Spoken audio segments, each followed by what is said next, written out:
Have you ever had trouble pushing your needle through your work to finish off your ends, especially when using cotton? I have a crazy crochet hack for you. I'm not going to believe this hack because it's as simple as running your needle through your hair. Use this when I'm sewing, when I'm knitting, and when I'm darning yarn ends with my crochet.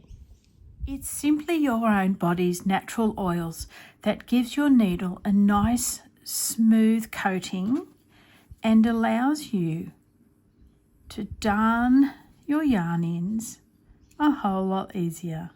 It doesn't seem to happen with acrylic or wool yarn, but certainly when I'm using cotton, I find it really quite difficult to push my needle through all the fibres to darn my yarn ends in.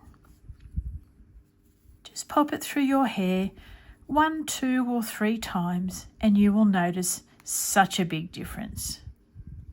It's the easiest hack that I've ever come across. There's never been an easier hack than that.